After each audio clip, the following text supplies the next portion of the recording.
Anita yicaye muri biro, amatelefone ni menshi cyane rwose, akazi kaba kamubanye indyankurye. Ajya kubona rero akabona Lily umushuti we nyine banakorana hano aramuhamagaye. Anita ati ariko Lily ntabwo uragera ku kazi? Naho Lily ati hoya ntabwo ndahagera rwose, nahuye nyine n'ibibazo, umwana wanjye ntabwo yari ameze neza, nabanje rero rwose kujya kumushakira imiti ariko ndaje. Naho Anita ati kuba rwose ugejeje saa tanu zose utaragera ku kazi birakabije, wakererewe amasaha menshi. Lily ati ariko nawe rekera iby'akazi, ntabwo ari ibyo nari ngiye kukubwira, ahubwo nari ngiye kukubaza ngo ya rendez-vous wayivuyemo mwahuye? Anita ati hoya rwose ntabwo arangeraho, ahubwo uyu musore wawe rwose yica gahunda, ubwo se umuntu tugiye guhura ubwa mbere akaba yanakererewe, ubundi urumva ari siyasi? Naho Lily ati hangane rwose ubwo araca kugereho cyangwa se muhamagare. Anita ati hoya mwihorere, baba bakiri kuvugana rero kuri telefone, maze Anita agahita abona nyine telefone ya wa musore iramuhamagaye, ahita abwira Lily ati ari kumpamagara. Lily atumva nkubwire, ndakwinginze rwose umwitabe kandi ntuza kwica nyine iyo gahunda, kubera ko ndifuza ko rwose byacamo maze ukabona umusheri. Ibintu byo kuba mu kazi gusa ndabirambiwe, si ukubeshya. Anita rero aseka ahita amubwira ati ngaho nyine kupa maze mwitabe. Uyu musore rero ahita abwira Anita ati nahageze, ndi ku muryango. Anita ahita amubwira ati injira nta kibazo. Uyu musore arinjira maze ati umbabarire rwose naje ngererewe, kubera yuko ku kazi nyine havutse ibibazo, hari umuntu nagombaga kubaga byihutirwa rwose utari uri kuri rendez-vous, niyo mpamvu rero natinze. Anita ati nta kibazo, ariko rwose reka tugende n'ubundi tujye gusangira nyine nk'uko twari twabiteguye. Bajya rero gusangira maze rwose Anita akabihirwa birenze, kubera ko uyu musore w'umudogiteri uvura nyine kwa muganga nta bindi bintu aba kwiganirira uretse nyine ibintu byo ku kazi ke. Anita rero aba yabihiwe bikabije. Barataha rero maze Lily inkuru nyine aba yumva zishyushye, aza yiruka, amatwi aba yayabanguye rwose ngo bamubwire. Abakigera imbere ya Anita ati mbabarira umbwire byagenze gute, byagenze neza? Naho Anita ati uriya musore se wivugira iby'akazi gusa? Ati nakubeshye rwose yambihirije, niba hari umusore nigeze mbona rwose uteye ubunebwe gusohokana nawe nturiya. Lily rero ati ntumbwire ko rwose yankoreje isoni, ariko n'ubundi mumeze kimwe, none se ko nawe n'ubundi akazi uba wakajyanye muri rendez-vous, ndakubwiza ukuri nawe akazi rwose buriya wari ugafite. Ndahamya ntashidikanya ko mesaje zacicikanaga wandikira nyine basigaye ku kazi. Ubwo rero rwose ahubwo njye ndumva muhuye. Naho Anita ati hoya ntabwo rwose duhuye, gusa yambihirije. Lily ati none se indi rendez-vous mwayishyize ryari? Anita ati ariko nta matwi ugira. Lily ati nyine birasohokera, binjira mu gutwi kumwe bigasohokera mu kundi. Mbwira wambwiye se ko mwayishyize ryari? Anita ati nakubwiye yuko uriya musore yambihirije cyane ku buryo ntabwo rwose mfite gahunda yo kuzongera guhura nawe, ntabwo nabona umwanya wo guta nanone. Lily rero ahita amubwira ati ariko rwose noneho nawe urakabije, ariko se ubona bizagenda bite kugira ngo uve mu célibataire? Anita rero ubu udashaka gukomeza kuvugana yisije na Lily, ahita atangira kumubwira iby'akazi ati genda uroganiza inama, kubera ko wa mufatanyabikorwa wacu mushyashya hari produit nshyashya nyine ashaka kuzana maze akayitunguza abakiriya. Tegura inama rero kugira ngo rwose turebe nyine ukuntu twayikorera publicité, maze nyine bakazayigura ku bwinshi. Lily rero ahita abona ko nyine Anita adakeneye ko bavugana kuri iyo sije cyane, ahita ahaguruka maze akigendera. Mama rero wa Anita iyi gahunda aba yarayiziranyeho na Lily, ahamagara rero Lily kugira ngo nyine amubaze uko byagenze. Lily ajya kumureba maze akamubwira ati rwose ntabwo byagenze neza. Naho mama wa Anita ati none se kandi habaye iki? Kubera ko uriya musore ni umunyabwenge, ikindi kandi rwose arasobanutse, nabonaga rero nta mpamvu n'imwe yatuma batumvikana. Lily ati nyine uriya musore ntabwo azi kuganira, niyo mpamvu nyine Anita atigeze anyurwa. Riri rero ahita akomeza abwira mama wa Anita ati ariko rwose ntakubeshye Anita nta mugabo akeneye. Naho mama we ati nta mugabo akeneye, ntabwo bishoboka, umukobwa wanjye ntabwo nifuza ko rwose azapfa ari célibataire. Ati tekereza ku myaka 35 nta mukunzi afite, kuva fiancé we yapfa uyu mukobwa nta musore n'umwe bongeye kuvugana, nyamara rwose njyewe mba mbona bibangamye, ndifuza ko umukobwa wanjye yakongera agasubira mu rukundo. Riri ati ariko rwose mami mwihorere kubera yuko njyewe mba mbona yishimye nta kibazo. Mama wa Anita ati hoya ntabwo umukobwa wanjye yishimye, ni gute yakwishima ari wenyine, ahubwo njyewe mbona yaraheranywe n'agahinda ko kuba nyine yarabuze fiancé we habura iminsi 2 gusa kugira ngo bakore ubukwe. Riri rero ahita abwira mama wa Anita ati reka ngende rwose njye kumwitaba ahubwo ubu bashobora kuba yashatse akambura. Naho mama wa Anita ati cyakoze noneho ndabona nanjye ngiye kubivamo rwose byo guhora mushakira abasheri, kuko ndabona we rwose nta ruhare abigiramo. Ku rundi ruhande rero bosi wa Anita aba ari mu rugo, ava rero mu cyumba maze yaza muri salo agasanga umuhungu we Frank ni umuhungu umwe gusa aba afite. Uyu umusore rero aba ari kumwe n'abandi basore ariko babwira tumva mbabwire mfite rwose igitekerezo, ndifuza ko mwanshakira umushinga mwiza kurusha iyindi yose, nzabaha amafaranga menshi ariko nyine mushaka ibitekerezo kandi bya nyabyo nyine. Papa we rero ahita amuhamagara ati ndagushaka hano, ngwino hano tuvugane. Aba yumvise nyine ukuntu uyu musore nta gitekerezo yifitemo ahubwo ashaka ko abandi aribo bamushakira umushinga wo gukora, maze agahita amuhamagara. Frank rero aragenda akitaba papa we. Papa we ahita amubaza ati ariko nkubaza mwana wanjye, ubundi ubona uzakura ryari? None se wowe n'abari abasore muri mu biki? Naho Frank ati twari turi kuvugana ku byerekeranye n'umushinga mushya. Papa ati uratekereza rero gukora undi mushinga nyuma y'uko uwo wari wakoze wawuhombeje neza ntusigarane n'igiceri cy'icumi? Frank ati none se papa uratekereza nakomeza kwicara gutyo gusa, nyine uriya warahombye ariko ngomba nyine gutekereza uwundi? Papa ati none se uratekereza uzakura hehe amafaranga ko wahombeje amafaranga menshi cyane? Banki zikuri inyuma, abantu bose urimo imyenda bakuri inyuma, kandi rwose nta mafaranga yo kwishyura ufite. Urabona se hatabura gatoya ngo bazaze bateze cyamunara inzu nahaye mama wawe, bateze cyamunara iyi nzu tubamo kandi ari nayo nari kuzakuraga, ndetse rwose n'imitungo yindi yose dufite bayiteze cyamunara? Uratekereza njye naguha andi mafaranga se? Ntabwo rwose byashoboka. Naho rero Frank ati ariko rwose papa nawe ntukumve yuko niba umuntu yahombye ubwo nyine ubuzima bwarangiriye aho ngaho, ubundi nyine umuryango umwe wifunze undi urafunguka.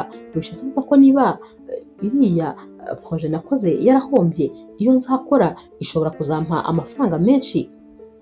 Papa ati rwose ntutekereze ko jyewe hari amafaranga namwe nshobora kuzaguha, ati ahubwo ngize n'igitekerezo, mpise ntekereza yuko amafaranga nagombaga kuzakuraga ariyo rwose ngomba kwishyura banki. Frank ati hoya ibyo bintu ntabwo wabinkora, ntabwo wafata amafaranga yanjye ngo uyatange. Naho papa ati ariko ubu ngubu tuvugana n'ayanjye, kuko nari kuzayagusigira narapfuye nibwo wari kuzayakoresha. Ubwo rero ubu ngubu nyine ari mu biganza byanjye, ntabwo nakwihanganira kuzabona imitungo yanjye kubera amadeni yawe. Frank ati ariko rwose papa nawe wakabanyumva. Papa atumva rero nkubwire mbambona rwose uri umwana umeze nkaho utagira ubwenge, ndakubwiza ukuri kugira ngo uzagire ikintu umenya ku bintu byerekeranye na business, fata umwanzuro muzima maze uzukorane natwe muri company, naho ubundi rwose nta kintu na kimwe uzigera umenya. Ngwino dukorane maze wige business uyirimo uri no kuyikora. Naho rwose ibi ngibi byo uba uri gutekereza ni amafuti gusa, kuko nta gitekerezo ufite cy'uko business zikorwa. Frank ati ariko rero papa rwose nanjye nyine ndi kugerageza kuba umugabo ku giti cyanjye, ntabwo ari ngombwa ko nza gukora muri company yanyu. Papa we rero ahita aseka cya gitwenge nyine kiba kirimo uburyarya, ati sawe ni akazi kawe gusa nyine amahitamo ari mu biganza byawe, ubwo naho guhitamo kuzaza cyangwa se gukomeza gupfa ubusa nyine hano mu rugo.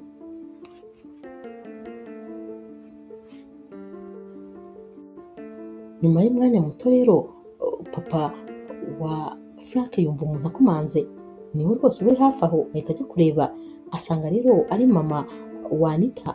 Izi famiye rero kera zari inshuti cyane, famiye yo kwa Anita ndetse na famiye ya Frank bari inshuti ku buryo aba bana nyine bakuze bameze nk'abavandimwe. Mama rero wa Anita aba akiza maze agahita yicara ati rwose ndakwinginze mbabarira umukobwa wanjye umwirukane ku kazi. Naho rero papa wa Frank ahita aseka ati mwirukane ku kazi, kubera iki se ngomba kumwirukana? Mama wa Anita ati rwose Anita nta buzima afite neza neza, yibera ku kazi gusa, ibyo atekereza ni akazi. Umwana wanjye arashaje, agize imyaka 35, nta mwanya njya abona nibura wo guhura n'abantu kugira ngo abe yabona yashaka n'umukunzi. Dore se umwana wanjye nta mugabo azashaka, mwirukane rwose cyangwa se uhitemo uzajya umuha amakonje menshi ashoboka. Papa rero wa Frank ahita abwira mama Anita ati kumwirukana byo rwose nta nubwo nabirota mu nzozi. Uriya mukobwa muri kampani zanjye zose ngira niwe muhanga wenyine ngira. Tekereza ko uriya ni mashini ikora amafaranga yigendera. Ntabwo rero rwose nshobora kumwirukana, nta n'impamvu n'imwe ahubwo yanatuma mwirukana. Ntabwo wowe rwose ubizi ukuntu uriya mukobwa ari umukozi kandi ari umuhanga. Mama wa Anita ahita amubwira ati rwose ndakurakariye, ati numva nkwanze, atari ko kubera icyo udashaka kunyumva, umwana wanjye rwose ari gupfa ubusa. Muri ako kanya rero baba bari kuganira, Frank ahita aza maze agahita asuhuza nyine mama wa Anita, abamwita mama ati mama mwiriwe neza, akabwira papa we ati papa nta mata ari muri uru rugo. Papa ahita amubwira ati jya kuyashaka. Uyu musore ahita amubwira ati nta kibazo reka njye kuyashaka, mfite amafaranga makeya. Ahita yikora mu mifuka maze agahita abwira papa we ati papa nanibagiye ko nyine aya mafaranga nayishyuye kuri sitasiyo ejo, nta mafaranga namwe nsigaranye. Papa ati genda urebe muri tiruwari yanjye ufate amafaranga ubundi ujye guhaha nyine. Amara rero kugenda maze papa wa Frank agahita abwira mama wa Anita ati ariko ubundi hari ikintu ntekereje, ntiwari kuvuga yuko Anita akeneye umugabo? Urabyumva ute se ahubwo turamutse tumuhuje n'umuhungu wanjye maze bagashakana, cyane cyane ko baranaziranye? Mama wa Anita rero araseka maze akigaragura ati ariko rwose nawe uri kunsetsa. Papa Frank ati ndi kugusetsa se gute? Mama wa Anita ati nakubwiye yuko nshaka nyine umugabo w'umukobwa wanjye, ati ndashaka umugabo w'umunyabwenge, umugabo uzi gukora, umugabo usobanutse, wa mugabo nyine umerita kwitwa umugabo koko. Naho papa wa Frank ati none se ibyo byose umuhungu wanjye ntabyujuje? Umuhungu wanjye yarize araminuza, azi ubwenge, ikindi kandi umuhungu wanjye sinzi niba utabibona ni bogari, hari icyo se ubundi umuhungu wanjye umushinja? Naho rero mama wa Anita ati oya ntabwo rwose nshaka abahungu bagikeneye biblo, ati kubera yuko umuhungu wawe aracyakeneye ko rwose umutamika, uracyamurera. Nkurikije ibimaze kubera hano ntabwo umuhungu wawe araba umugabo, ahubwo ndabona wagira ngo nta na gahunda afite yo kuba umugabo. Ubwo yavugaga nyine ukuntu uyu musore aza kubwira papa we ngo nta mata ahari, ni ukuvuga ko nyine uyu musore atari responsable habe na gato. Papa rero wa Frank ahita abwira mama wa Anita ati reka icyo kiganiro tukihorere, gusa ibyo kwirukana Anita byo ntabwo rwose bishoboka.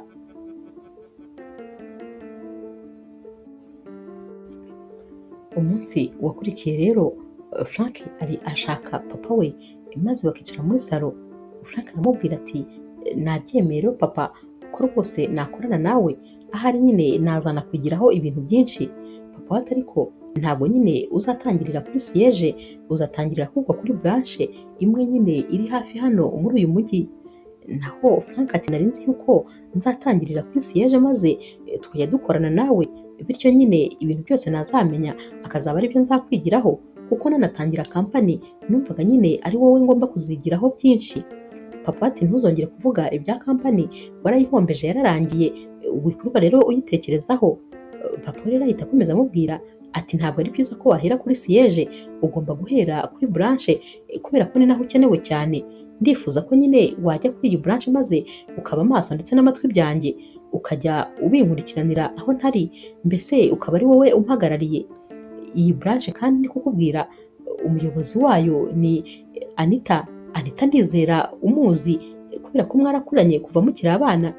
Frank ati yego ndamuzi, uriya mukobwa uzi se papa, ngewe mba mbona rwose ndebana amaso y'urukundo, uriya mukobwa arankunda uko mba mbibona.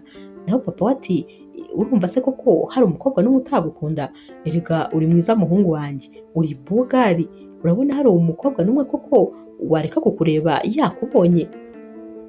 Bahita rero baseka, maze akabwira Frank ati rero ndifuza nyine ko kuri iriya buranshe ariho wajya, kubera ko uriya mukobwa ni umuhanga cyane, azakwigisha ibintu byinshi ndetse rwose uzamenya uko bizinesi zikorwa, bityo nyine uzajya kuri siyeje waramaze kubimenya neza, kuko ubu rwose nta gushidikanya, nta gitekerezo na mba ufite.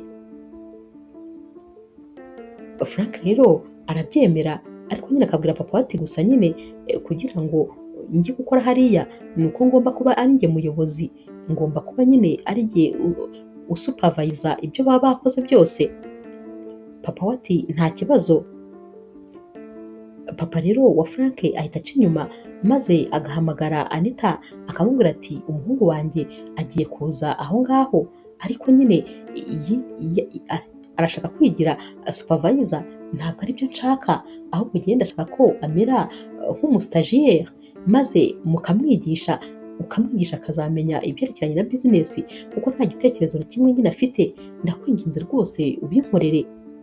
Anita ati nta kibazo rwose ndabikora. Buracya rero maze uyu musore akambara neza kositime, agashyiramo urukweto rwiza, akihumuza, nyine aba yipanze rwose mu buryo bugaragara. Aragenda rero maze agahita yicara mu ntebe Anita aba asanzwe yicaramo, akicara nyine areba hirya. Anita rero arinjira, aba ari no kuri telefone, ari kuvugana nyine n'abantu baba bamukeneye kuri telefone. Abakinjira maze agahita afata, ariko ninde unyicariye mu ntebe? Uyu musore ahita yihindukiza n'agasuzuguro kenshi, maze akitegereza Anita ati ni njyewe. Anita ati wowe urinde, winjiye hano ute? Naho uyu musore ati ndi supavayiza w'iyi kampani, ni njyewe nyine mushyashya uje hano kujya mba supavayiza. Anita ati mpagurukira mu ntebe, gira vuba. Naho rero uyu musore ati iyi ntebe ni iyanjye guhera uyu munsi. Anita ati ndavuze ngo mpagurukira mu ntebe. Anita rero abona uyu musore adashaka guhaguruka, maze agahita ahamagara abasekirite ati muze hano mumfashe. Uyu musore ahita amubwira ati urampamagariza abasekirite? Njyewe nyine ndi umwana wa bosi. Ahita amubwira amazina. Anita ati urakeka binteye ubwoba se? Mpagurukira mu ntebe niko nakubwiye, kuba uri umwana wa bosi se uratekereza biguha uburenganzira bwo kwicara muri iyo ntebe? Iyo ntebe ni iyanjye imyaka myinshi ishize, nyicayemo imyaka irenga 8 yose. Haguruka rero gira vuba, ntabwo wowe unsimbura mu ntebe. Abasekirite rero baba binjiye, maze Anita agahita ababwira ati umva munsohorere iyi myanda mushyire hanze, nimusohore mumujyane. Uyu musore ati ariko ubwo muranzi, umuntu muri gukoraho gutyo muramuzi? Anita ati turakuzi nibakujyane. Uyu musore ahita abwira Anita atumva nimara kujya kuri uyu mwanya nzahera kuri uyu musekirite uri kumfata mwirukana, nkurikizeho wowe, nkurikizeho n'uwo mukobwa uri inyuma, uwo nyine ni Lili aba ari kuvuga uhagararanye na Anita.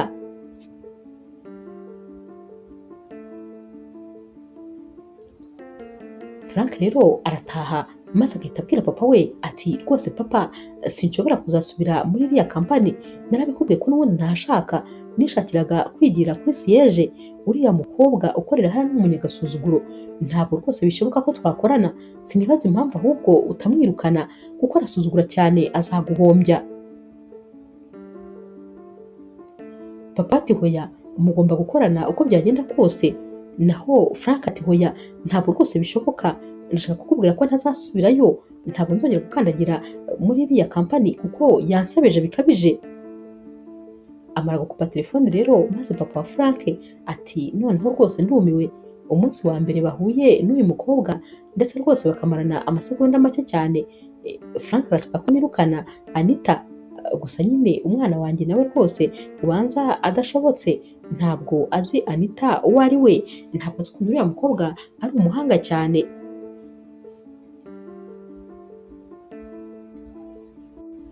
Papa rero wa Frank aramubwira ati umva nkubwire mwana wanjye, uko byagenda kose ugomba gusubira muri iriya kampani, sinakubwiye ko nkagukeneye, ndagukeneye rwose umpagararire.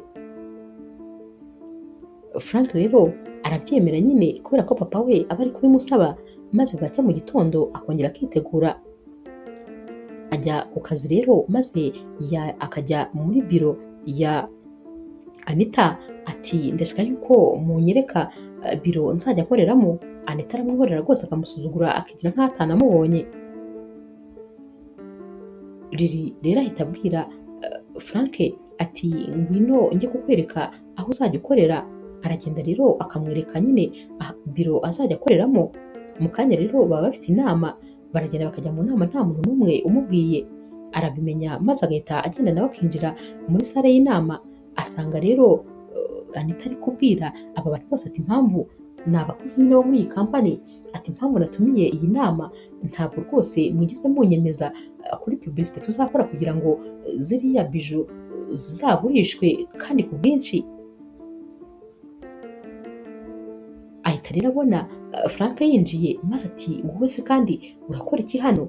Naho Frank ati nta muntu wigeze umbwira ko hari inama, kandi rwose iyi nama nanjye nagombaga kuba nyirimo. Naho Anita ati ugomba kuba uri muri iyi nama se wowe ukora hano? Frank rero ahita amwihorera ati nta kibazo, nanjye ndakomeza nicare hano kuko nyine uyu mwanya ni uwanjye rwose wo kuba iyi nama nyirimo. Anita rero ahita abwira bano bakozi atumva uriya muntu nyine wicaye hariya mwigire nk'aho adahari maze twikomereze inama, ntidutume atuderanja. Abantu bose nyine baba bumiwe ukuntu Anita bari kubwira uyu musore nk'aho rwose ari umwana kuri we. Anita rero akomeza ababwira ati ndifuza ko mukora publicité nyine yankumvinka ku buryo nabona yuko abakiriya nibayibona bazaza ku bwinshi. Sinumva nyine ukuntu rwose umuntu wakoze iyi publicité atayiryoheje neza. Naho Frank ahita amubwira ati impamvu nyine iyo publicité itaryoshye nta yindi, nuko nyine mwafashe akazi mwakabaye muha umugore maze mukagaha umugabo. Ntabwo rero umuntu w'umugabo yabasha gukora rwose ku bintu by'abagore ngo abikore neza, kubera yuko amabiju mu busanzwe yambarwa n'abagore, nibo bayambara kenshi, ni nabo bazi ubwiza bwayo. Nkeka ko rero iyo umugore ari we wamamaza amabiju, nkeka ko yari kuyamamaza neza kurenza umugabo. Naho rero Anita arongera nyine akamucecekesha, ntabwo rwose aba ashaka ko atanga ibitekerezo muri iyi nama. Lily rero we ahita abwira Anita ati ndumva rero noneho tugiye kwizirika imikandara rwose tugakomeza kugira ngo tubone abandi bakiriya bashya baza muri iyi kampani yacu, cyane cyane ko aya mabiju y'abagabo batari bayatumenyereyeho. Ndumva rero ko nyine tugomba gushyiramo imbaraga nyinshi. Anita ati nibyo nyine navugaga, kubera ko iyi ngiyi imeze nk'aho ari produit nshyashya tugiye kongeramo, rero mugomba kubishyiramo imbaraga kugira ngo tuyimenyeshe abantu nyine maze bayimenye. Hashira umwanya rero bavuye mu nama, maze Anita akaza akinjira muri biro ya Frank, aba ari kumwe nyine na Lily. Anita bafite ibipapuro birimo ibintu byose Frank agomba gukora, amujugunyira nyine ibipapuro ati hano rero harimo akazi kawe kose ugomba gukora, harimo ibikureba byose. Frank ati ariko ntabwo wowe rwose ukoresha, nta nubwo wo kumbwira icyo gukora. Naho Anita ati urakeka se wowe ubikoresha, waba se hari ikintu na kimwe uzi kuri iyi kampani? Hari ikintu na kimwe uzi ku byerekeranye n'ibyo dukora? None ngo urashaka kuba supervisor? Gute waba supervisor se nta n'ikintu na kimwe uzi mu bikorerwa hano? Ahubwo ndashaka kukubwira ko ugomba gusanga Samusoni maze mukajya mufatanya, ni mwebwe nyine muzajya mufatanya kugira ngo mwamamaze ibicuruzwa byacu.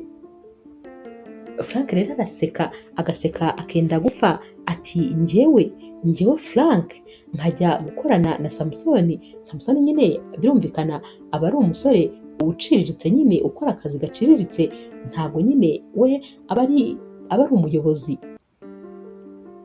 Anita arahita amubwira ati ahubwo ejo mu gitondo uzazinduke kuko mufite inama, naho rwose niba wumva ibyo bintu utabasha kubikora ubwo nyine ejo ntuzirirwe uza. Frank arongera agaseka ati urakeka se wowe ufite uburenganzira bwo kuba wanyirukana muri iyi kampani? Nta burenganzira rwose na bukeya ufite. Anita ahita amubwira ati noneho niba nyine utekereza ko nta burenganzira mfite, uzagerageze ibi bintu nkubwiye maze ntuba ari byo ukora, uzahita ubyiboneraho. Ahita yisohokera, maze Frank agaseka aravuga ati ariko se kubera iki Anita yabaye umwana mubi? Uzi ko wagira ngo ntabwo ari we nari nsanzwe nzi kera, yarahindutse neza neza, ntabwo rwose nzi ko nzashobora gukorana nawe. Naho Lily ahita amubwira ati Anita rero ntabwo ari umwana mubi, ahubwo nyine ari gukurikiza amategeko ya papa wawe. Papa we yamuhamagaye amubwira yuko amwoherereje umustajiyeri, naho rero wowe aje asanga uri kwizengurutsa mu ntebe ye rwose wigize nk'umuyobozi, nicyo cyamurakaje. Frank ati papa wanjye ibyo bintu yarabikoze? Lily ati cyane rwose. Lily akomeza abwira Frank ati rero rwose nkubwize ukuri, gerageza rwose witware neza. Frank ati ariko njyewe ntabwo ndi umwana muto rwose wo kwigishwa n'umukobwa w'umunyamahane kuriya. Lily ati nyine niba utari umwana muto erekana ko uri umuntu w'umugabo, gerageza wubahirize inshingano zawe ku kazi, bikore nyine ku buryo buri wese abona koko hari icyo ushoboye. Lily kandi arongera akamubwira ati rwose gerageza witware neza, ntuzigere umuha impamvu yo kukwirukana, kuko yabikora ndakubwiza ukuri yakwirukana rwose. Ndakwifuriza rero amahirwe masa mu kazi gashyashya utangiye. Ahita yisohokera. Buracya mu gitondo rero, maze Frank agahamagara papa we. Papa we nyine aba ari gukorera kuri siyeje, ko rwose haba ari kure y'aha ngaha. Aramuhamagara ati mbwiza ukuri papa, nibyo koko wanyohereje nk'umuntu ugiye kwimenyereza umwuga muri iyi kampani? Papa ati cyane. None se wumvaga we wagenda ukayobora abantu utazi ibyo bakora? Ntabwo bishoboka, ugomba kubanza nyine ukimenyereza umwuga, ukabanza ukamenya nyine icyo bakora, ukabona kuzaba umuyobozi, ariko uyobora abantu nyine uzi ikintu bakora. Baba bakiri kuvugana kuri telefone rero, maze Frank yafungura amazi agasanga ntayarimo. Ahita abwira papa we ati papa ndaguhamagara mu kanya. Aba agiye nyine muri dushe ariko asanze nta mazi arimo. Ahita asohoka maze akahamagara umusore nyine uri hano ushinzwe iby'amazi. Aramubaza ati aya mazi kubera iki ntayahari? Naho uyu musore ati aya mazi rero guhera nijoro twari turi kuyakora, twari turi gukora nyine iriya mashini izamura amazi, ariko rwose kugeza n'ubu ngubu ntabwo irakira. Frank ati none se bisaba iki kugira ngo iyo mashini ikire? Nari mfite inama mu gitondo, ubu rwose ngiye gukerererwa. Uyu musore araceceka kuko nyine nta gisubizo aba afite. Frank ati ariko ntabwo ari wowe ndi kubaza. Uyu musore agakomeza agaceceka, biba byabananiye nyine kuyikora. Frank ahita amubwira ati genda ngaho mva imbere. Ahita yihuta rero, maze agafata imyenda akayishyira mu kabaga, agahita ajya ku kazi, maze akajya gukarabira muri dushe yo ku kazi.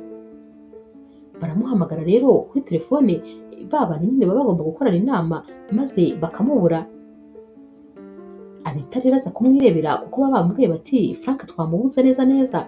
Abakinjira rero muri biro ya Frank, maze agasanga uyu musore yambaye ubusa hejuru, agahita afata ishati vuba vuba akambara nyine abari kwambara avuye koga.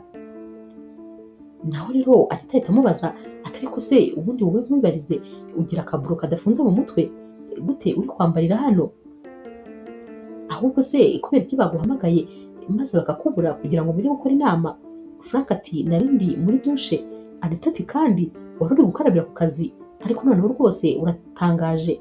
Ntatuma rero yisobanura nyine ngo amubwire ko ari uko mu rugo iwe hari habuze amazi. Anita ahita amubwira ati gira vuba nyine uhita ujya muri sale y'inama. Amara kugenda rero Lily baba bari kumwe, we agasigara ahagaze gatoya ari kwitegereza uyu musore. Frank ahita abwira Lily ati wowe se ko usigaye uhagaze aho uri kureba iki? Amatuza yanjye wayakunze? Nongere nkuremo ishati maze uyarebe uyahage? Lily ahita asohoka nyine ababona ko uyu musore yarakaye.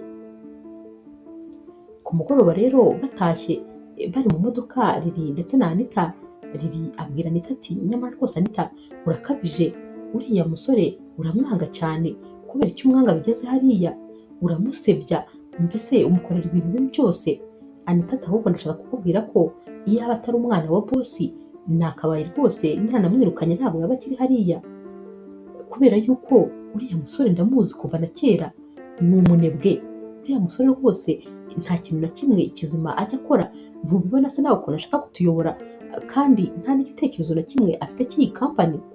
Ni uko rwose ari papa we wamwohereje, naho ubundi ntabwo yakabaye akiri hariya. Naho Lily ati ariko rwose nawe urakabya, mwakabaye mwumvikana nyine ukamwigisha ariko ukabikorana umutima mwiza. Anita yitegereza Lily ati ntumbwire ko rwose uri gukunda iriya mburamukoro, ese ko uriya musore utamukunda? Lily ati we rwose ntabwo ari ukumukunda, gute se namukunda maze kumubona iminsi mike ishoboka? Ahubwo nyine njye ndumva rwose mwareba ukuntu mwabana neza maze ukamwigisha. Anita ahita amubwira ati umva reka rwose nigendere, ndumva njye nawe tutari bubihuze. Tekereza ko n'ubu turi kumuvuga ndi kumva ndi kurakara, ndi kumva umujinya uri kugenda ukomeza kuzamuka. Lily ati wagira ngo ni ukuri mufitanye ibindi bibazo biri pasono nyine tutazi, wagira ngo ahari hari ikindi gihe mugeze kugirana ibibazo? Anita ati oya, nta kindi gihe twigeze kugirana ibibazo, ni uko mbizi ko nyine uriya musore yaratese, nta kintu kimwe azi gukora. Papa rero wa Frank ahamagara Anita maze akamubwira ko akeneye ko bakorana akanama gatoya mu rugo. Anita rero agenda agiye nyine muri aka kanama, aba akigerayo maze agasanga Frank ahagaze ku muryango ari kunywa amazi. Anita ahita amubwira ati va mu nzira nitambukire. Frank nyine agakomeza akahahagarara ati ndabona rwose wambaye neza. Naho Anita ati ndavuze ngo mvira mu nzira nitambukire. Umusore w'imburamukoro gusa. Frank rero ahita yijijisha maze akaba amumenyeho amazi, ahita amubwira ati umbabarire ntabwo nabishakaga, gusa nyine wagenda ugakuramo iyo kanzu maze nkayiguterera ipasi, hano se ntubizi ko ari mu rugo, nabigukorera nta kibazo. Anita rero ahita atangira kumutuka ati ariko wagira ngo nta bwenge ugira, ubundi wowe uratekereza, uba wumva wuzuye. Aramutuka rero maze yajya kongera kwinjira mu nzu, noneho Frank akamumenaho amazi menshi, nabwo nyine yigishije nk'aho bimutunguye. Ahita amubwira ati reka dutekereze ko nyine ku bwa mbere byari bincitse, ariko rwose kuri kano kanya bwo noneho mbikoze mbishaka, ntugasuzugure umuntu bigeze aho ngaho tambuka ugende. Anita rero ahita yumva nyine umujinya umwishe, ariko kuko aba agomba kwinjira muri salo kandi akahasanga papa wa Frank ahita yikaruma, aragenda akicara. Papa wa Frank rero areba Anita maze akabona nyine ko atose ku ikanzu hejuru, arakomeza akamwitegereza, aba yayobewe impamvu uyu mukobwa atose. Anita rero nawe arabibona ko uyu mupapa yamwitegereje cyane, maze agahita amubwira ati uri kureba hano hantu natose nimennyeho amazi, rwose munyihanganire, kandi nyine nari ngiye kugera hano ku buryo ntari kubasha gusubirayo ngo mpindure. Papa wa Frank ati hoya nta kibazo, aba ari umupapa mukuru nyine kandi uri serious ukuntu. Ati hoya nta kibazo, nagira ngo twikorere akanama, nagira ngo nyine nkubwire ko hari kampani yifuza ko twayikorera publicité, irifuza rero ngo ko twabakorera igitaburo kinini nyine cyamamaza ibintu byabo bakora, gusa barifuza ko ari wowe mwakorana. Sinzi impamvu kampani zose ziduha ibiraka byo kubakorera amapublicité, buri gihe nyine ari wowe bahitamo. Abantu bose baragukunda, bazi ko uri umunyabwenge, kandi nyine baba bazi ko ibintu byose ubikora neza. Bose kugira ngo baduhe isoko babanza kutubwira ko nyine ari nk'itegeko ko ari wowe mugomba gukorana. Anita ati nanjye ariko mba mbyishimiye, kubera ko nyine biba binyereka ko hari ahantu umuntu aba yaravuye ndetse hari n'aho ageze, kandi ikindi biba binyereka ko abakiriya bacu bose bamfitiye icyizere. Papa wa Frank rero ahita amubaza ati se mbwira umuhungu wanjye umubona ute? Naho Anita ati rwose uriya musore ariyemera, aba yumva nyine yaba umuyobozi w'ibintu byose, tekereza ko yambwiye ngo namara kuyobora iriya kampani ngo azanyirukana. Papa rero wa Frank ahita abwira Anita ati rero mbabarira rwose unyihanganire maze umumenyereze akazi, buriya rero Frank afite ibibazo byinshi, jyewe na mama we tugiye gutandukana byari ikibazo kugira ngo tumenye nyine ugomba kumutwara, habayemo impaka zikomeye, impaka ndende rwose, rero nyine byabaye ngombwa ko agumana nanjye, rero mba numva nyine ntagomba kumubabaza, mba nkora ibishoboka byose kugira ngo ndebe ko nyine yazaba umusore w'icyerekezo, niyo mpamvu nifuza ko wamunyigishiriza, ndifuza ko rwose wabyihanganira ibyo ubona byose. Naho Anita ati none se koko nzemera kuba umurezi w'umuhungu ungana kuriya? Papa wa Frank ati ndabigusabye mwihanganire rwose maze umwigisha akazi, gusa nyine ukomereze muri iyo nzira urimo, ntabwo nshaka ko aba umuyobozi, ndashaka ko ukomeza gutyo nyine uko nguko uri kumufata, ndabizi ko rwose ari amasomo azakuramo. Anita ati nta kibazo rwose kuba ari mwebwe mubivuze nzabikora nta kibazo. Papa Frank rero ahita abwira Anita ati gusa nyine ndagushimiye, akazi ukora ni akazi gakomeye kandi ugakora neza cyane, uri inkingi ya mwamba muri kampani yanjye, ahubwo reka bazane akawayini maze duserebure rwose n'aba bakiriya bashya turi kubona. Anita ati yego rwose kandi murakoze. Anita rero amara gutaha maze Frank akabwira papa we ati papa rwose ndakwinginze mpindurira akazi, sinshaka gukorana n'uyu mukobwa, ndakwinginze rwose nushaka nzaba umuzamu cyangwa se nzajye ngukurikira aho ugiye hose nguherekeze, ariko rwose ntabwo nshaka gukomeza gukorana nawe. Papa wa Frank rero ati oya rwose ntabwo bishoboka, kubera yuko n'abakiriya bashya turi kubona niwe bashaka, kandi nyine ugomba kugenda maze ukamufasha, nta yandi mahitamo rwose ufite. Frank ati ntabwo rwose nifuza gukorana nawe, ariko se ubundi umubonamo iki kubera icyo utamwirukana ngo bigire inzira? Papa Frank rero ahita amubwira ati uriya mukobwa rero ureba ntabwo rwose nabasha kumwirukana, nta n'impamvu n'imwe yatuma mwirukana, kubera ko uriya mukobwa ureba yatangiye kuza hano akiga muri kaminuza, maze akaza muri kampani yanjye agakora stage, akasaba akazi nkakamwima, arongera asubirayo ariga, arongera aragaruka asaba indi stage, n'ubundi asaba akazi ndakamwima, maze ubutaha noneho ubwo aje gukora stage yaragiye ashaka abakiriya 8 bose kandi abakiriya bakomeye arabazana. Guhera uwo munsi rero nahise mwemerera akazi, ndetse rwose muha n'akazi keza kuko nabonaga ko agashoboye. Ibyo bintu yari akoze nta n'umukozi n'umwe muri kampani yanjye wari warigeze ubikora, kugira ngo atuzanire abakiriya 8 bose kandi abakiriya nyine ubona ko ari abakiriya b'imena. Ikindi kandi uriya mukobwa ureba buriya ni umuhanga cyane ku buryo udashobora kubyumva, kampani yacu rwose ni nkaho ari we ishingiyeho. Tekereza ko mu myaka 8 yashize uriya mukobwa yambwiye ko nyine tugomba gushinga irindi shami hariya hantu hari siyeje yacu, maze hashize imyaka 2 gusa iryo shami yararifunguye, maze rwose aba ari we nyine urikoramo, yararikujije iragenda nyine iba kampani noneho ihambaye ku buryo byarangiye ari naho tugize siyeje yacu. Urumva ko rero rwose uriya mukobwa ni umuntu ukomeye cyane, ibintu byose avuze abigeraho kandi ni umuhanga. Frank rero ahita abwira papa we ati ndumva rwose uriya mukobwa afite ubudahangarwa, ndumva adakorwaho.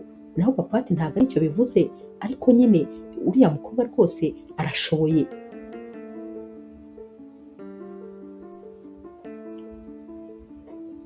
Papa Frank kandi ahita amubwira ati ikindi kandi ntukibagirwe ko umuryango wacu ndetse n'umuryango wabo twabanaga hafi na hafi nk'abavandimwe, nawe urabizi ko mwakuranye, ahubwo sinumva ukuntu ubu rwose byananiranye, ukuntu mukiri batoya mwumvikanaga, ariko ubu ngubu mwarakuze none kumvikana byarananiranye. Frank ati nyine impamvu byananiranye, uriya mukobwa ni umunyamahane cyane. Naho papa ati nyamara nawe uramutse ukoze ibyo ashaka, ayo mahane ntabwo yakongera kuyagira, nimugerageze rwose maze mujye kumvikana. Umunsi wakurikiye rero mu masaha y'igitondo haba hari inama rwose ikomeye. Anita rero aba yambaye neza nyine yabukereye kuko aba agomba kujya muri iyi nama. Gusa nyine agera imbere y'iyi kampani maze akananirwa kuva mu modoka, mu nda haba hari kumurya mu buryo buteye ubwoba.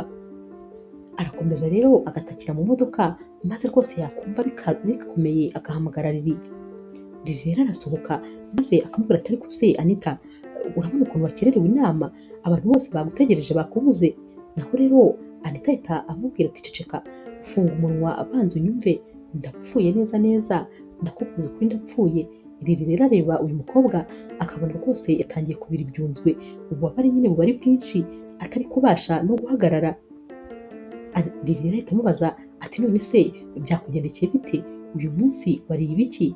Nawe Anita ati naraye ndiye umuneke ariko waruhiye cyane. Ndakeka rero ko rwose ariyo mpamvu wowe n'umukobwa wawe mwaje kunsura maze ibintu byose musiga mubimaze muri firigo. Rero numvaga ngomba gufata akantu k'isukari, nta kindi kintu nari mfite uretse uwo muneke. Ahita amubwira ati kandi ndi kumva isesemi nyishe neza neza, ndapfuye. Ahita agenda rero ajya ahantu nyine haba hari mu nguni ahantu hiherereye ariko nyine baba bari kumureba, maze Lily agahita avuga ati uyu munsi ni itariki 18, ndagowe noneho neza neza. Abakibaza ibyo, Frank akaba asohotse nawe asakuza ati ariko se noneho Anita, kutari kuza muri biro, abantu bose bakubuze, bagutegereje bakubuze. Araza yagera ku modoka akabona ni Lily uhagaze, ahita abaza Lily ati boss wawe ari hehe? Lily amutungira urutoki ati nguriya. Naho rero Frank ureba Anita rwose agahita abona ameze nabi cyane, ahita abaza Lily ati none se yabaye iki? Lily ahita amubwira ati uba yariye imineke yaboze. Nako ntabwo yariboze ariko yarihiye cyane. Frank rero ahita amubwira ati birashoboka ko nyine ubwo ari mu nda higize nabi kubera ibintu yariye, gusa tugomba kumujyana kwa muganga kandi byihuse. Lily rero afata telefone agatangira guhamagara umuganga wa Anita ariko telefone ntabwo iba iriho. Ahamagara umuganga we rero nawe ntiyitabe. Frank ahita amubwira ati reka nta kibazo mpamagara umuganga wanjye. Frank rero arahamagara akamubaza ati uri aho usa n'ukorera? Uyu muganga ati yego. Ati ngiye kukoherereza umuntu byihuse maze umwiteho, fagitire ni iyanjye. Bahita rero bongera bakamuzana bakamwicaza mu modoka, aba noneho yantegekaye kubera n'ukuntu nyine aba avuye kugarura aba ameze nabi cyane. Rero bahita bamuhamagara kuri telefone bamubwira ko rwose bakenewe muri sale y'inama kubera yuko byanze bikunze batayikorana babakeneye. Lily rero ahita abwira uyu musore baba bakorana ati uyu munsi ni itariki 18 z'ukwezi kwa gatanu, nyine urabizi nawe uko biba bimeze, rero Anita arankeneye. Naho Frank ahita amubaza ati ku itariki 18 se z'ukwezi kwa gatanu uhaba iki? Lily ati ku itariki 18 z'ukwa gatanu niwo munsi mubi mu buzima bwa Anita, gusa ntumbaze byinshi rwose, ntabwo ibi bintu ndashaka kubivugaho. Tekereza ko kubera ukuntu ntabyibukaga njyewe namubonye ukuntu yari ameze maze nkabanza gutekereza ko atwite, gusa nuko nahise ntekereza ko nyine gutwita bisaba umugabo kandi akaba ntawe afite. Frank rero ahita amubwira ati none se nta n'umusheri afite? Lily ati mbabarira rwose ibyo bintu twe gukomeza kubivugaho, ahubwo nyine bakeneye ko rwose tujya mu nama kandi rwose urabona ko ibintu bikaze. Frank rero ahita abwira Lily atumva herekeza Anita kwa muganga, reka nguhe aderese y'aho mujyana, reka ibindi bikenewe njye kubyitaho nta kibazo ndabikurikirana, hanyuma inama ikirangira ndahita mbasaga kwa muganga. Lily ati urakoze cyane ni ukuri, urakoze rwose uranduhuye. Bahita rero bajya kwa muganga maze Frank nawe akajya muri iyi nama.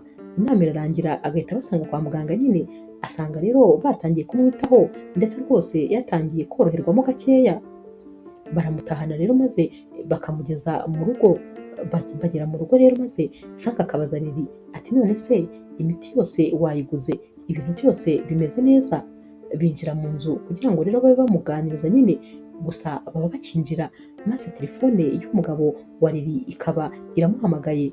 Lili rero aritaba maze umugabo we agahita amubwira ati sheri uri hehe rwose ko twakubuze, ni ukuri umwana yanze gufata amafunguro ngo kereka nyine abanje kukubona nk'ibisanzwe, kubera iki watinze?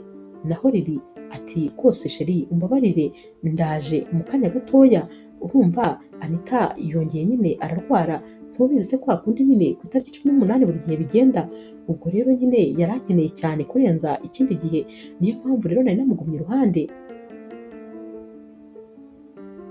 Ava rero kuri telefone maze agahita ababwira ati nyine ni umugabo wanjye wari umpamagaye, umwana wanjye yavuye ku ishuri none yanze amafunguro, ubundi ntabwo ajya afata amafunguro atari kundeba rwose, ni ikizira kuri we. Naho rero Frank ahita amubwira ati nibyo rwose abana nyine baba bagomba gutata kuri ba mama babo. Ahita abwira rero Lili ati ariko njyewe nyine ndumva wajya kureba umwana maze nanjye ngasigara ndi kwita kuri Anita nta kibazo. Lili ati none se wabishobora? Frank ati cyane, ati rega Anita ni inshuti yanjye yo mu bwana turaziranye bihagije, nuko yenda atabikubwiye ariko buriya amufata nyine nka mushiki wanjye, turaziranye rero rwose ntuzabone yirirwa acibura kuriya ngo ugire ngo ntituziranye, turaziranye cyane rero nta kibazo nasigara ndi kumwitaho. Naho Lili ahita amubwira ati waba ukoze cyane, noneho wowe uramuha imiti ubundi unamushyuhirize ibyo kurya kuko birahari.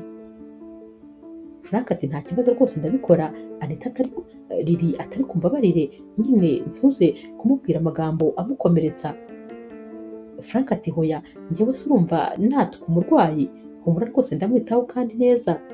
Lili rero ahita agenda, Anita rwose biba bigaragara ko nyine afite imbaraga nkeya. Frank rero abaza Anita ati none se igikoni cyanyu kiba hehe kugira ngo njye kugushyuhiriza amafunguro? Anita rero ahita amutungirayo urutoki ati kiba hariya. Frank rero aragenda akamushyuhiriza amafunguro maze akazana n'imiti akamuha, ubundi nyine akamufata akamutwara gahoro gahoro akamujyana mu buriri akajya kuryama. Amara rero kumworosa neza asinziriye ari kuruhuka, Frank aba yicaye nyine ku gitanda iruhande, atangira rero kugenda areba hirya no hino, sinzi ukuntu areba muri tiruwari iba iri hano idafunze neza, maze agahita abonamo impeta ya Alliance, arayitegereza maze akabona iyo mpeta inanditseho nyine amazina ya Anita. Abyibazaho akibaza ati none se Anita yigeze gukora ubukwe? Ariko nyine nta gisubizo aba afite, arongera akayisubizamo akayibika. Aguma aha rero maze hashira umwanya agasohoka akajya muri salo. Mama wa Anita rero ahita aza kumureba maze agitunguka ati uri gukora iki hano? Naho Frank ati nari ndi kumwe na Anita yarwaye nyine nagombaga kumusigaraho. Mama wa Anita ati wakoze cyane ni ukuri uri umuhungu mwiza cyane wakoze kumwitaho. Naho Frank ati ariko nta kintu gihambaye nakoze uretse kuba nyine ndakomeje kumureba aryamye ngo ndebe ko ameze neza. Mama wa Anita ati wakoze cyane ni ukuri wakoze kuhambera. Anita rero nawe abaje asohotse nyine maze Frank agahita amubaza ati urakangutse? Anita ati yego. Mama ahita amubaza ati umeze ute? Naho Anita ati meze neza nta kibazo. Frank rero ahita abwira mama wa Anita ati noneho rero ubwo muje nagenda nta kibazo, ndakeka musize mu maboko meza. Mama wa Anita ati urakoze cyane ngaho ugenda kandi ugire umunsi mwiza. Frank rero asezera Anita kuri iyi nshuro nyine ntabwo rwose aba ari kumushihura, dore ko aba anirwariye n'imbaraga zo gushihurana ntazo aba agifite. Umunsi wakurikiye rero mu gitondo Frank aza ku kazi, araza agahita ajya muri biro ya Anita, gusa nyine asanga harimo Lili. Ati bose wawe ari he? Lili ati ntabwo yabashije kuza ku kazi. Mama we rwose ntabwo yari kumurekura, ntabwo yari yazana akabaraga. Lili rero ahita abaza Frank ati uramukumbuye? Abivuga ari no kumwenyura. Naho Frank atuvuze ngo? Naho Lili ati nyine ndakubajije ngo uramukumbuye? Ati reka rwose biba bigaragarira amaso, nubwo nyine Anita yigira umukobwa w'umunyamahane cyane ariko uramukunda kandi rwose nta n'impamvu zo kubihisha, kubera ko rega mu busanzwe Anita ntabwo ari umwana mubi nyine. ikindi kandi kuba mwakundana nyine ntabwo ari ibintu bitangaje. Naho rero Frank ahita amwenyura maze ntagire ikintu asubiza Lily. Lily rero ahita amubwira ati gusa ndagushimiye nyine, ejo witwaye neza cyane, wafashije Anita, uduha serivisi rwose nziza, ikindi kandi wadusigariyeho maze rwose mu nama ukora ibyo twari gukora twese, ubikora uri wenyine, ubyumve rwose nagukuriye ingofero, warakoze kandi cyane. Frank ati urakoze gushima, gusa nyine ugire umunsi mwiza. Ahita yisohokera maze akajya mu kazi ke nyine nk'ibisanzwe. Ku mugoroba rero Frank arataha ariko akabanza kunyura kwa Anita kugira ngo arebe uko ameze. Arasona rero maze Anita akaza gufungura. Frank ahita amubwira ati ndishimye rwose, ndabona wongeye kuzana akabaraga, ndabona umeze neza. Anita ati yego rwose natoye agatege kandi nawe urakoze kuza kureba uko meze. Frank rero ahita amuha indabo ati izi ndabyo ni wowe nari nzizaniye. Anita rero arazihumuriza maze akamubwira ati urakoze cyane ni ukuri kandi ni iby'igiciro kuba wantekereje. Frank rero aricara nyine maze bagatangira nyine kuganira na Anita. Anita bari kumubwira ati gusa nyine raporo ndi kubona ziva ku kazi zose zirakuvuga neza cyane, baravuga ko nyine abakiriya uri kugenda ubitaho mu buryo bumwe cyangwa ubundi. Frank ati icyari kukwereka noneho umukiriya waje uyu munsi, ati ni umukiriya w'umuhinzi, yari ari kuvuga rero ko tugomba kumwamamariza ibihingwa bye, ariko icyakwereka kondisiyo zose yari ari gushyiraho, ndakubwiza ukuri byari biteye umujinya iyo uhaba nawe ukiyumvira.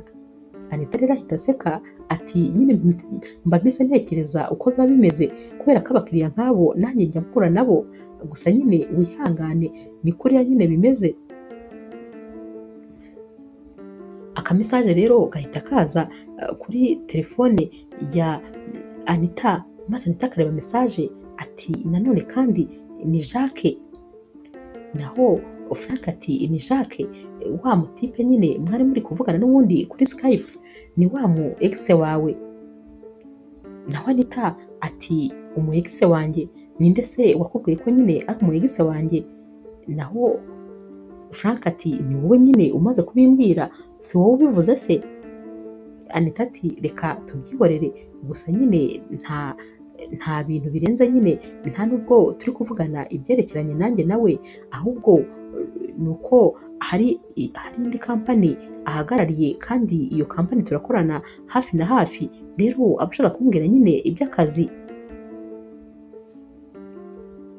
Frank ahita amubwira ati nta kibazo, gusa nyine Frank aramubwira ati none se ubundi urabyumva ute uramutse worohewe maze tukazasohokana tukajya gusangira ahantu noneho nyine mu mahoro? Anita ati ndumva rwose nta kibazo, byaba ari igitekerezo cyiza. Frank rero agera mu rugo iwabo maze agasanga papa we yari amutegereje muri salo. Papa we ahita amubwira ati nari ngutegereje, ntabwo nashobora kuryama tutavuganye kubera ko mfite urugendo nyine nzajyamo ejo, nagira ngo nkubwire ko ubwo uri bumenye akazi ndetse ukamenya n'urugo. Frank ati nta kibazo. Papa we kandi aramubwira ati komereza aho, ndi kumva ko rwose uri kugenda ubikora neza.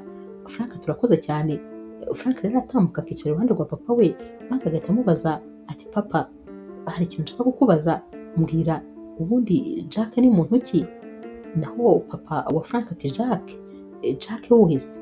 Naho Frank ati Jack nyine, Jack wa Anita.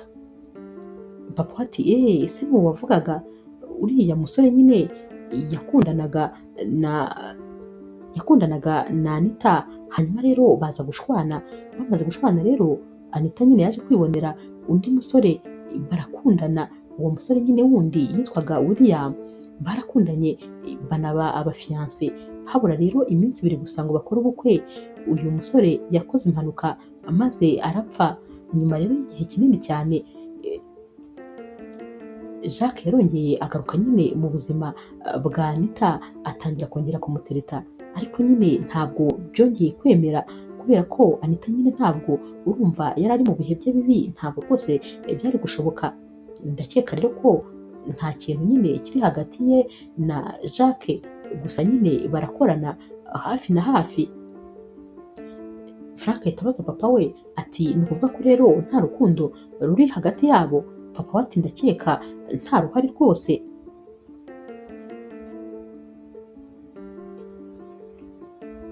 Frank rero ahita abwira papa we ati ariko uriya mukobwa ndumva rwose yarahuye n'ibibazo, ndumva wagira ngo nta mahirwe menshi afite mu rukundo. Ahita abaza papa ati ariko ubundi kumva numva nyine wagira ngo ngewe amakuru ye mfite ni makeya. Naho rero papa ati nyine ufite amakuru ya makeya kubera ko mwaratandukanye mugiye mu mashuri, mwiga ku bigo bitandukanye, n'igihe mwagarukiye mwakoze muri bizinesi zidatuma muhura kenshi na kenshi. Urumva ni njyewe duhorana ku kazi, niyo mpamvu nyine musigaye musa nkaho rwose mutakiziranye cyane. Frank ati nibyo rwose.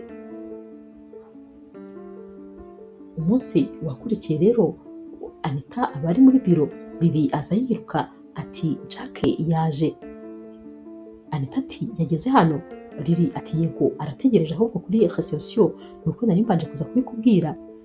Naho rero Anita ahita amubwira ati genda umubwire yinjire, ariko nyine muri uwo mwanya ahita afata amaparufe atandukanye maze agatangira kuyitera, agahita afata agafondote agatangira nyine kongera kwimakiya neza akisiga nyine, kubera ko abona ko yatangiye kuzana utwunzwe. Lily aramutegereza ati mbabarira umbwire none se ko ushyushye kutugose, ntumbwire ko rwose ugifitiye amarangamutima Jack. Naho Anita ati hari ibyo nkubwiye se, ariko nyine agomba gusanga nsa neza, nuko tugiye kuvugana iby'akazi ariko ntagomba gusanga nsa nabi. Lily ati nyamara rwose ndi kubona wagira ngo uracyamukunda, gusa nyine waba umbabaje sinkubeshye. Anita ati nsohokera muri biro, genda ujye mu kazi, genda umubwire maze yinjire. Lily rero arasohoka, ariko agasohoka ari guseka. Amara kugera hanze rero maze Anita bagahita yitunganya imisatsi akayitunganya, agahita yicara nyine yigize sexy. Jack rero arinjira maze bagahoberana. Jack ahita yicara nyine bakarebana batuje cyane, ubona nyine wagira ngo hari ibintu bakeneye kuvugana.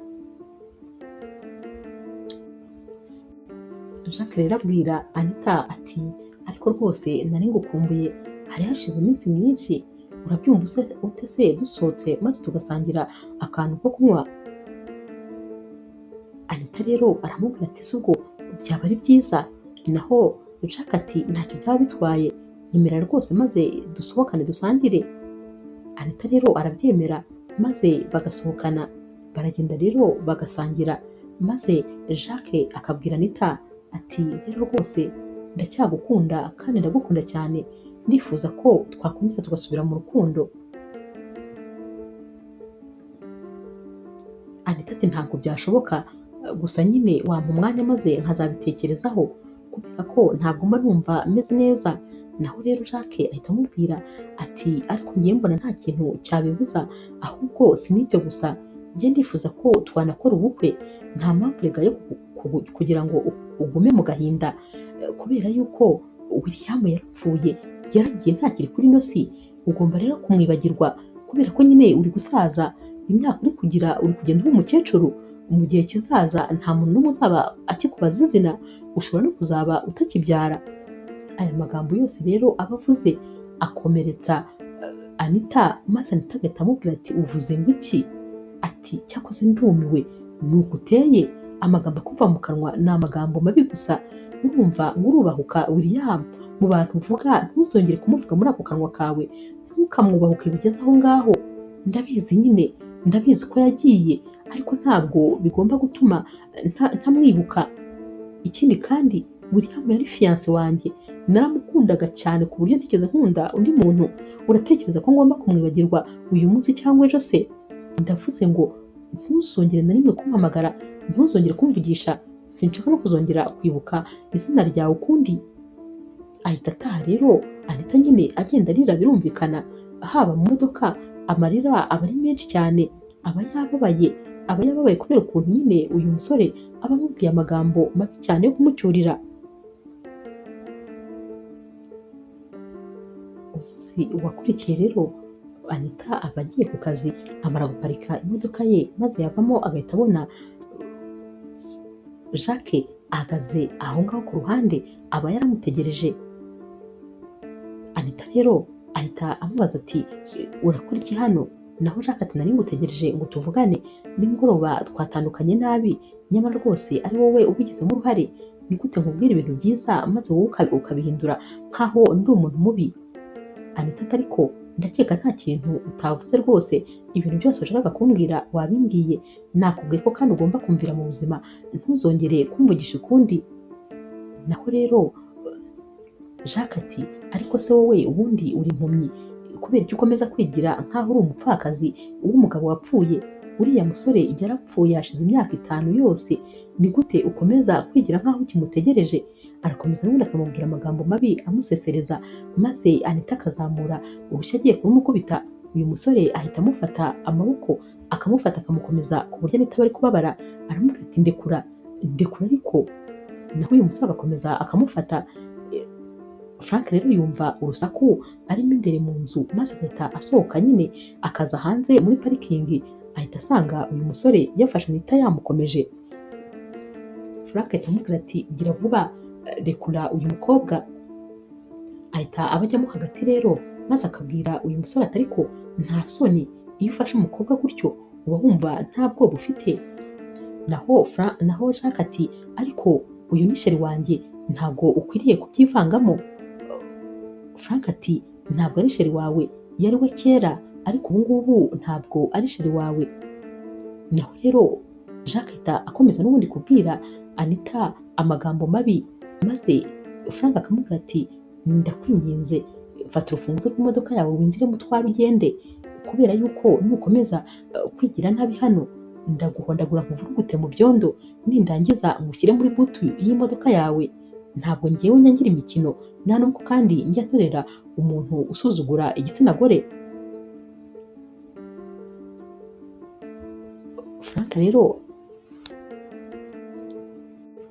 ahita yegera Anita maze akamubaza ati umeze neza, nta kintu yagutwaye?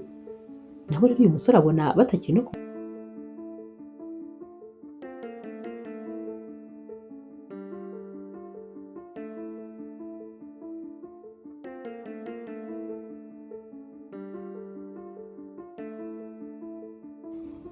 Jack rero ahita ahindukira ngo agende, ariko akabanza akareba akamubwira ati n'ubundi ni mama wawe waje kunyinginga ngo tuzabane, ngo utazasazira mu rugo. Rwose ni impuhwe nari nkugiriye, ntugire ngo hari n'ikindi, kuko n'ubundi umaze gusaza birenze bikenewe, nta musore n'umwe ukigukeneye. Noneho Anita ahita atangira kurira cyane, kuko rwose aba yumvise ko na mama we abifitemo uruhare. Uyu musore rero ahita yigendera, maze Anita asukurira akivayo. Frank rero ahita amufata maze akamuryamisha mu gituza cye, nyine baba bahagaze, akamwigamisha mu gituza, akatangira kumukora mu misatsi ati humura rwose wikomeze kurira cyane, amagambo y'uriya musore akubwiye ntabwo ariko bimeze, ahubwo ni uko ashaka kukubabaza, arashaka kukumvisha ko nyine ntacyo ahombye, kandi nyamara arahombye cyane, kuba rwose atagufite nk'umukunzi arahombye, biragaragara no mu maso ye. Ngaho rwose icecekere. Frank rero ahita amubwira ati ikigaragara cyo uyu munsi rwose nta nubwo wabasha gukora akazi, reka ngutware mu modoka maze ujye kwiruhukira, ndaza kuhakubera, ibigukeneye byose ndabikora, ntugire ikibazo, genda uruhuke, kubera ko biragaragara ko uyu munsi atari mwiza kuri wowe.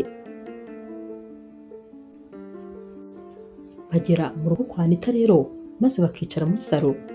Frank abwira Anita ati rwose Anita ndakwinginze ariko ntunyumve nabi, ese haba hari umuntu wigeze uganiriza neza ku bintu byakubayeho, cyangwa se hari umuntu waba warasabye ubufasha kugira ngo bagufashe nyine mu byerekeranye n'imitekerereze? Naho Anita ati hoya, kubera ko meze neza cyane, nta bufasha na bumwe rwose nkeneye. Frank ati nyamara rwose urabukeneye, kubera yuko ibyakubayeho ntabwo ari ibintu byoroshye, gutakaza fiancé wawe ahabura iminsi 2 ngo mukore ubukwe ntabwo byari ibintu byoroshye, noneho kuko nabonye ko n'impeta yawe wayibitse. Uyu mukobwa ahita amuhindukirana ati gute wangiriye mu bintu?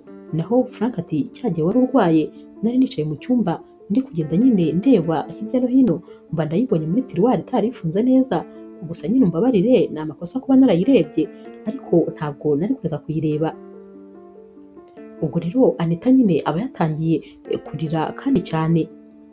Frank ati ariko nyamara ibi bintu rwose wakabaye uzashaka umuntu ubiganiriza maze rwose bikaba byakugabanuka mu mutwe, kubera ko urabona ufite ikibazo buri tariki 18 z'ukwezi z'ukwezi kwa gatanu buri mwaka hari ikintu kikubaho kandi kidasanzwe. Tekereza ubu ngubu nyine warwaye mu nda, umwaka washize ukuguru kwawe kumwe kwabaye pararize, undi mwaka wawubanjirije ajya kubivuga maze Anita agahita amucerekesha ati ibyo bintu byose se ni Lili wabikubwiye? Frank ati hoya ntabwo ari Lili, abantu bose barabizi, bazi ko nyine buri tariki 18 z'ukwa gatanu hari ikintu kikubaho, ibyo bintu rwose ukwiriye kubihindura. Anita rero uba watangiye kurira cyane ahita abwira Frank ati rwose ibi bintu ntabwo byagombaga kuba kuri William, kubera ko ni amakosa yanjye kuba byarabaye, nicuza impamvu uriya munsi nagiye kumusura maze mu gutaha aramperekeza atwaye mu modoka, twageze mu nzira dukora accident, yahise apfa rwose. Ngiye kumureba nsanga yumye kera, nibaza impamvu atari njye napfuye, maze akaba ari umukunzi wanjye wapfuye. Ntabwo rwose njya nibabarira kuba naramubuze. William namukundaga cyane, yari umuhungu mwiza, yaritondaga, yanyitagaho. Ni ukuri ntabwo rwose n'ubu njya niyumvisha ko yagiye, mba numva bidashobora kuza kwiyumvisha ko ntakimufite. Frank rero yongera maze akamufata akamuryamisha mu gituza ati nibyo nyine nkubwira, hashize imyaka myinshi cyane, ariko rwose ukwiye kumva ko ariya atari amakosa yawe, ni agisida kandi agisida ntiteguza, yaba umwanya uwo ari wo wose. Niyo utajya kumusura yashoboraga gusohoka agiye no kugura ikintu kuri butike maze agisida akayikora, ntabwo rwose ari amakosa yawe. Ikindi kandi ihangane nyine, ihangane, kubera ko ibyo ari byo byose ahari ntabwo ari habi. Ntabwo rero yifuza ko wajya ukomeza ufite agahinda kangana gutya, nkeka ko rwose akwifuriza ibyishimo nk'uko yabiguhaga akiri mu isi. Ndakeka ko n'ubundi yifuza ko rwose wahora useka, nyamara ntabwo ujya wishima kubera ko nyine wamubuze. Frank rero amara gutaha maze Anita asigara yicaye wenyine, asigara ari kwitekerezaho, maze ijambo rimwe mu yaba amugarukira cyane riba ari ryo Frank aba yamubwiye ati kubera yuko William yagukundaga cyane, ndatekereza ko rwose atifuza kukubona ubabaye. Nibyo rero akomeza gutekereza, maze rwose mu mutima we akibwira atahari William aho ari abona naramutengushye, kuko uko yifuzaga kubona ameze atari ko ameze aka kanya. Atangira rero kugenda areba nyine ibintu bya William biba biri hano muri iyi nzu, ndetse rwose agafata ya mpeta arayitegereza cyane, akongera akayitegereza maze agahita ayishyira mu isakoshi. Afata rero imyenda n'ibindi bintu byose bya William biba biri hano maze akabisohokana akabitwika. Buracya mu gitondo rero agiye ku kazi maze agahamagara Lili, aza muri biro ye maze agahita amuhereza iyi mpeta. Lili aramubaza ati kumereza iyi mpeta uragira ngo nyigire nte? Naho Anita ati iyo mpeta ndayikwihereye, genda uyigurishe cyangwa uyikoreshe icyo ushaka, urabizi iyo ni zahabu ya nyayo, twayiguze amafaranga menshi urabizi. Lili ati cyane rwose twari turi kumwe. Anita ati rero ndayikwihereye, ntabwo nshaka rwose ikintu cyose kizongera kujya kinyibutsa William kugira ngo mpore mbabaye. Ibintu bye byose nari mfite mu nzu nabitwitse, kuko nk'imyenda sinari kuzihanganira kubona nk'umuntu ayambaye, ibyo ntabwo byashoboka. Rero rwose niyo mpeta nyiguhayemo impano.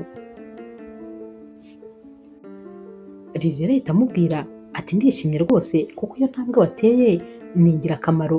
Ibi bintu rwose njyaga nifuza ko umunsi umwe bizaba, maze ukongera ugatangira ubuzima bushya.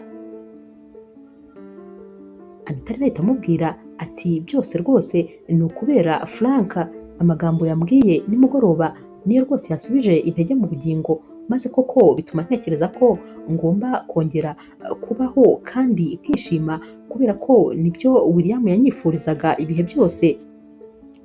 Lili ati cyane nanjye ibyo rwose ndabizi kandi turemeranya 100%.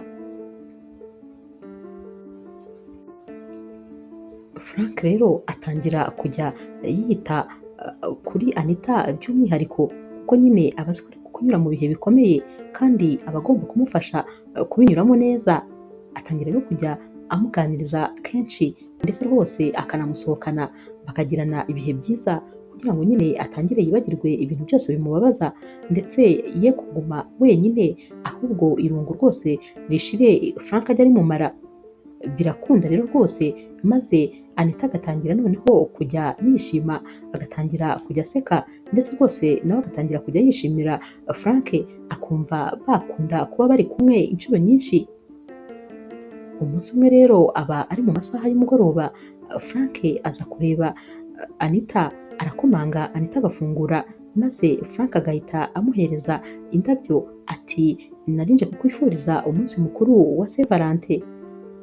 Anita rero aramubwira ati urakoze cyane, gusa ndatunguwe, nari maze igihe kinini cyane rwose nta muntu umbwira ibyo bintu. Anita rero ahita abaza Frank ati none ko uje kundeba ko utagiye kureba sheri wawe kandi ariko umunsi mukuru w'abakundana? Frank araseka cyane ati njya kureba sheri wanjye, ati n'ukuntu uri kubivuga biratangaje, gusa nyine ndateganya ko mu minsi mike nshobora kuzaba mfite umusheri. Frank rero ahita abwira Anita ati gusa nyine nari nkuzaniye n'impano y'umunsi wa Saint Valentin.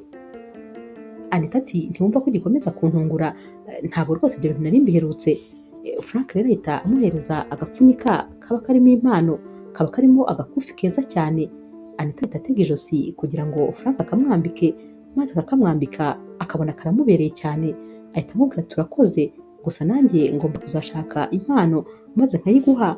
Frank ati ntabwo ari ngombwa rwose, ntabwo ari ngombwa ngo nawe umpe impano. Anita ati hoya, nanjye ngomba kugira icyo nkora kugira ngo nyine nkubwire merci kandi ubone ko nishimye. Naho Frank ahita amubwira ati urashaka kunshimira se? Anita ati cyane. Naho Frank ahita amubwira ati ugiye kumpobera cyane maze umbwire urakoze? Anita ahita amubwira ati kubera ko narangije kukubwira urakoze ubwo ngiye kuguhobera. Bahita bahoberana bagafatana cyane, maze bakarekurana gato bakarebana mu maso, bahita basomana ntawe uragira ikintu abwira undi, barongera bagahoberana. Maze Frank agahita abwira Anita ati Anita, ni ukuri ntabwo rwose umutima wanjye utekanye kuko hari ijambo ry'ingenzi nifuza kukubwira. Nshaka kukubwira ko ngukunda kandi ari we mukobwa watwaye umutima wanjye. Uyu munsi rero w'abakundanye nibwo rwose nifuje kukubwira ko ngukunda kandi niteguye kugukunda ubuzima bwanjye bwose. Anita rero uba yacecetse yatuje ari kumva amagambo uyu musore ari kumubwira, ahita amubwira ati nanjye ndishimye cyane, gusa birashoboka ko nanjye nkwiyumvamo, nako nta gushidikanya kubera yuko igihe cyose tumaranye unyitaho ntakubeshye, ndakeka kiri mu bihe rwose naba narabayeho nishimye. Ni wowe watumye ubuzima bwanjye buhinduka, ni wowe watumye kandi nongera guseka. Nta gushidikanya rero nanjye ndagukunda, nubwo nari ntarabitekerezaho neza ngo menye ko ngukunda, ariko mpise ntekereza uko amarangamutima yanjye akunyoboraho, maze numva rwose ko byanze bikunze nanjye nkwiyumvamo. Barongera rero bagahoberana, maze Frank akamubwira ati iyi niyo Saint Valentin nziza ngize kuva nabaho. Anita rero nawe ahita abwira Frank ati nanjye ndishimye cyane, gusa nyine mpise nibuka ukuntu kera tukiri abana buri uko wazaga kundeba wazaga unzaniye utubombo. Frank ati ntabwo nari nzi ko ibyo bintu byibuka, sinari nzi ko ibihe byacu byo mu bwana ukibyibuka. Anita ati mba mbyibuka nkaho rwose ari ejo byabaye. Frank ahita abwira Anita ati urakeka se ko nabyibagirwa? Ntabwo rwose nshobora kubyibagirwa. Akora mu mufuka maze agahita akuramo wenda ebyiri agahita azihereza Anita ati urabona ko mba nabizirikanye. Anita rero arishima cyane akongera akamuhobera ati ubundi ni wowe wanjye kubera ko turaziranye, turi abana, twarakuranye, tuziranye kuri byose. Biroroshye rero kugukunda kurusha uko nakunda undi muntu uwo ari we wese. Frank rero nawe ahita amubwira ati nanjye urebye ni wowe mukobwa nyine tuziranye kurusha undi mukobwa uwo ari we wese, gusa ndagukunda n'umutima wanjye wose, nabanje kubitekerezaho kandi mbasha no kugisha inama umutima wanjye, ariko nasanze rwose igisubizo ari yego, ndagukunda cyane birenze uko ubitekereza. Anita ati nanjye nuko ndagukunda. Frank rero ahita amubwira ati ndumva uyu munsi tudakwiye kuwupfusha ubusa, reka nyine dusohokane maze tujye gusangira, noneho nyine tunaserebure umunsi wacu wa mbere, intangiriro y'urukundo rwacu. Anita ati simpamya ko ari uyu munsi rwatangiye, rushobora kuba rwaratangiye kera, ahubwo uyu munsi tukaba ariko tubibwiranye. Frank ati cyane rwose, reka tujye kubiserebura. Bahita basohokana rero maze bakajyana muri resitora iri romantike, barasangira bakabwirana amagambo meza bakishima maze bagataha. Frank arongera agaherekeza uyu mukobwa maze akamugeza mu rugo, ajya kumusezera akongera akamuhobera ati ntakubeshye ndumva ntakurekura, gusa nyine nta kundi uraraharyana. Na Anita aramubwira ati nawe uraraharyana mukunzi, gusa wumve ko rwose uyu munsi wawugize special kuri jyewe. Frank nawe ati nanjye nuko. Iminsi yakurikiye rero urukundo rwari rushyushye hagati ya Anita ndetse na Frank, ibintu rwose byakaga umuriro, abantu bose bo ku kazi bari bamaze kubimenya ndetse nta muntu n'umwe utari uzi yuko bakundana. Frank rero yabwiye papa we ati papa rwose ndashaka kukubwira ko ubu mfite umuntu mu buzima bwanjye kandi w'ingirakamaro. Naho papa ati rero mbwira muhungu wanjye nkunda bimeze bite? Frank ati uzi ko ndi mu rukundo na Anita, uriya mukobwa ndamukunda cyane. Papa we rero araseka ati nari mbizi rwose, nari mbizi ko bizarangira neza kandi nicyo nahoze nkwifuriza kuva na kera. Icyakubwira ukuntu zari inzozi zanjye kuzakubona wowe na Anita rwose mukundana, kubera ko Anita ni umukobwa tuzi cyane kandi nawe arakuzi. Ikindi papa we yari inshuti yanjye cyane magara, rero byanshimisha cyane uriya mwana aje mu muryango wacu maze rwose tukamwitaho nyine nk'umwana wacu n'ubundi nk'uko bisanzwe. Papa kandi wa Frank ahita amubwira ati gusa iyi ni inkuru nziza rwose umbwiye, ndumva binshimishije. Ikindi kandi umaze kuba umugabo uranabinyeretse, niyo mpamvu uyu munsi tugiye gusangira wayini njye nawe, kuko nyine ubu noneho uri umugabo rwose nk'uko nahoraga mbyifuza. Ikindi ku kazi ibintu byose bimeze neza cyane, rero ndifuza yuko wowe ndetse na Anita ari namwe muzahita mujya kuyobora kuri siyeje, kuko ubu ngubu nkurikije urwego muriho ni mwebwe mukwiriye kuyobora amaburanshe yose y'iyi kampani yacu. Frank rero abwira papa we ati papa rwose urakoze cyane, kubera ko iyo ataza kuba wowe ntabwo mba narigeze mva muri buriya bwana nari ndimo, iriya mikino nari ndimo sinari kuyivamo. Ariko nyamara inama wangiriye rwose yariyo gutangirira hasi maze nkagenda nzamuka buhoro buhoro, nibyo byatumye ngira ubumenyi buhambaye. None ubu rwose no kuba umuyobozi namuba kuko noneho ndabishoboye. Papa ati niyo mpamvu nyine wowe na Anita mbagize abayobozi, noneho mukazajya kuyobora kuri siyeje. Ubu ngiye kujya nicara nitemberere kuko nzajya mazi ko muhari kandi muri bubikore neza, ngiye kuruhuka nanjye. Frank ati cyane rwose papa.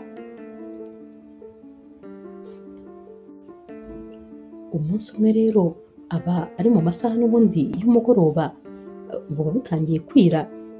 Frank rero ahamagara Anita ati Anita, ndi imbere y'inzu yawe kandi rwose nifuzaga kugusuhuza, ariko ndihuta ntabwo nakwinjira mu nzu, ngwino nyine uhansanga unsuhuze maze mpite nkomeza nigendere.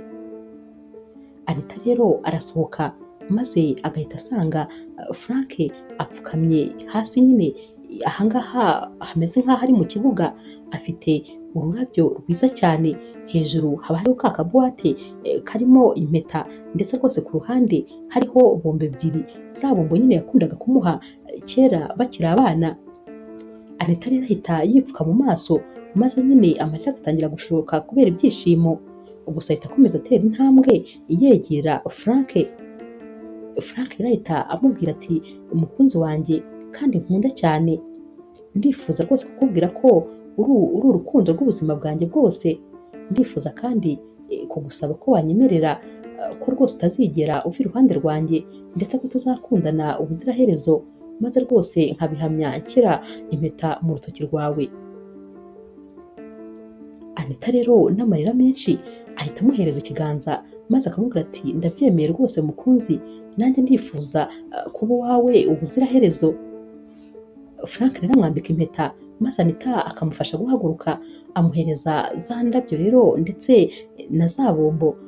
Anita arazifata maze agahita afata imwe akayipfundura akayishyira mu kanwa ka Frank, nawe indi agahita ayirya maze akamubwira ati tuzasangira byose, ibyiza ndetse n'ibibi ni njye nawe, tuzabisangira byose uko bingana, ndagukunda cyane kandi nzagukunda ubuzima bwanjye bwose. Frank nawe ati nanjye ndagukunda cyane. Inkuru yacu y'urukundo rero naho tuyisoreje. Mwakoze kuyikurikira. Niba ukunda inkuru z'urukundo zica kuri Zasha TV, ntukagende udakoze subscribe, like, share na comment. Ni inkunga ikomeye kuri twebwe. Ndabakunda cyane rero nk'ibisanzwe.